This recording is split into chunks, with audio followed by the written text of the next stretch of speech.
is. Ladies and gentlemen, welcome back to John Dudley Speaks. I'm your host, who was 11 the last time The Cure released an album. It's been 84 years. Born out of West Sussex and deemed provocative right from the jump due to frontman Robert Smith's distinct look, post-punk goth rock legends The Cure found success with a demo tape in the late 70s that led to the release of their punchy, punky debut record 3 Imaginary Boys. The constant updating of their brand and sound continued into 17 Seconds and Faith in the early 80s, segueing them into a gothic tone with illustriously downcast soundscapes. This bled into their most enigmatic record up until that point in 1982 with Pornography, which truly distanced The Cure from their post-punk origins and flung them into fully atmospheric goth rock and psychedelia, which was hard to market to say the least despite its massive critical appraisal. The mid-80s led to some mild lineup changes and swings into the pop arena like On the Top, but it was its follow-up that tempered both sides of their stylistic approaches. The Head on the Door, which clicked immensely with audiences and led to a headlining tour. Bigger than ever, The Cure released Kiss Me, Kiss Me, Kiss Me in 1987, featuring bold, accessible hits that are among my favorite Cure songs ever, like Just Like Heaven and Why Can I Be You?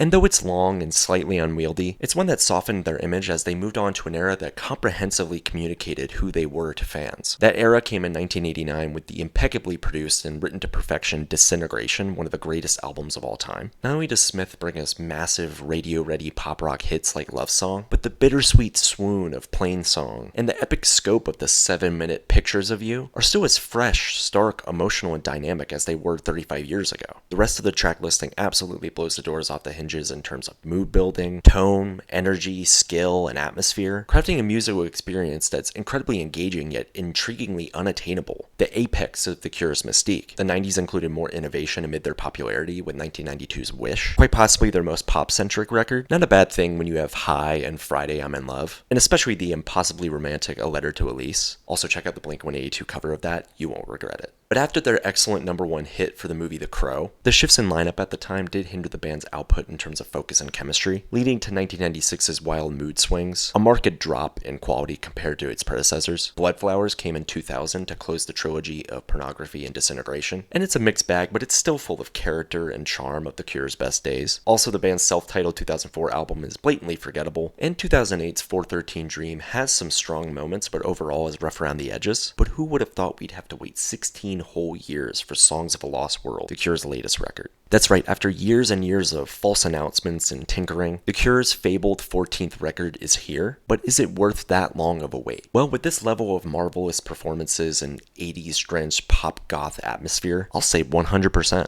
as it's clearly their best since Disintegration and one of the best of their entire discography.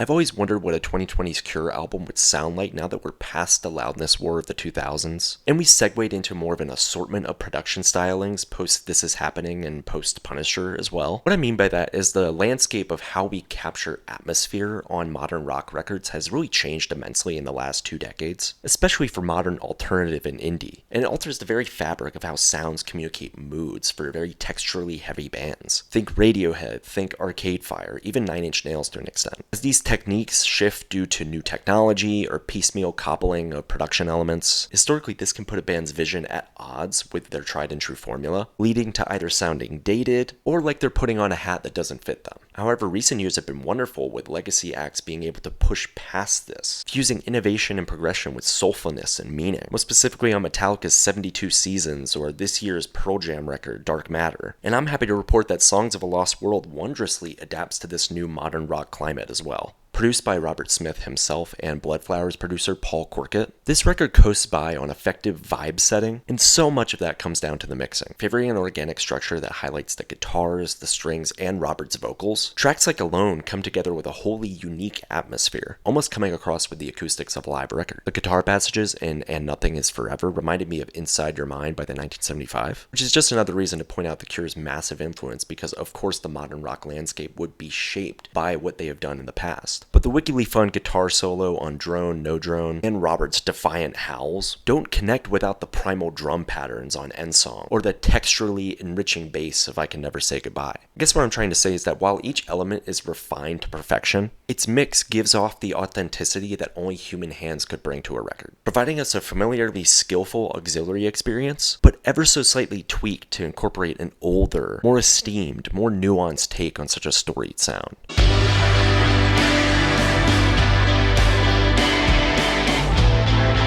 In the lead up of this record, it's been reported how much of Robert's state of mind and influences seeped into the very fabric of this record. Alone was shaped by the poem Dregs from Ernest Dowson, and upon reading the poem myself, I couldn't stop going back to the following line: "With pale indifferent eyes we sit and wait for the dropped curtain and the closing gate." I can't think of a better line that summarizes Robert's perspective on this record, as these themes are densely woven around the haunting ideas about the looming presence of death. Now, this could be considered bleak, but given the period of life that Robert's living in right now, this is a strongly relatable, incredibly personal motif to focus on. And Nothing Is Forever might be one of the greatest songs by The Cure ever, and the linchpin that its foundation hangs on is not of just vague disquietude among existential dread. It all comes from pivotal moments in Robert's life. The promise that Robert admits to breaking as his friend passed. It's symbolic of the fluidity of life as we move through time. Yet what we hold on to after such a traumatic event, that's what makes us human the most. It's a constant learning experience, one that, with Robert now 65, acknowledges with brutal honesty, because it doesn't matter how deep we get into our lives, we still have the capacity to use these moments and learn more about ourselves despite impending finality. Then there's the Defiance of War song that communicates a core belief from Robert that has evolved over time, making the case for the idea of inherent good to be a fallacy, citing Macbeth and I Can Never Say Goodbye, and digging to the root of his biggest fears in All I Ever Am. Robert has never been this frank about what he'll see in the mirror when it's all said and done. It's a beautiful, tender, honest introspection about aging, as well as regrets and the meaning of life, and it's one that never dulls due to its strength in being able to translate these themes in a relatable way.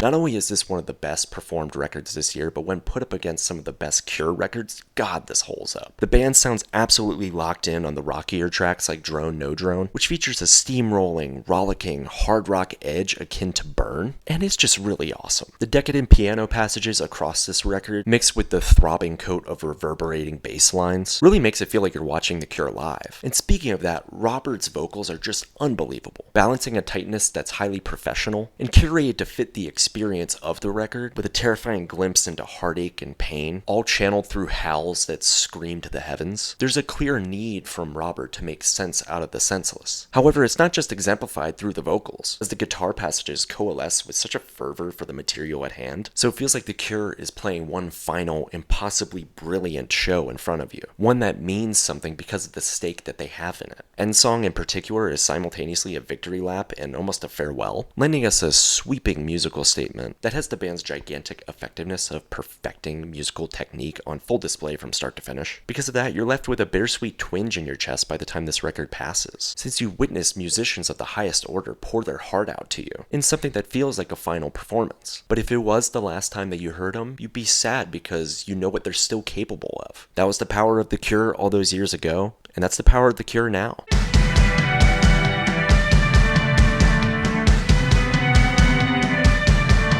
With an 8-track, 49-minute runtime, you pretty much know what you're going to expect going into this, and that it's going to be an event. And by all means, The Cure deliver on every front there. You could complain about the pacing potentially as we hit the middle of the record, and the long instrumental passages do have a meandering quality to them, but I would have a bigger problem with that if those passages weren't so fantastic. The simmering tension of Alone prior to the inclusion of Robert's vocals is somber yet transcendent, feeling otherworldly but familiar, like an old friend you haven't seen in a long time but comes back and they've changed in the way that you always hoped for them. However, I love that the record isn't all vibes and tone setting, because you're reminded how much The Cure can just cut through the bullshit and rock out. So the balance found in this record's sonic palette really respects that, from its epic beginning to its epic end.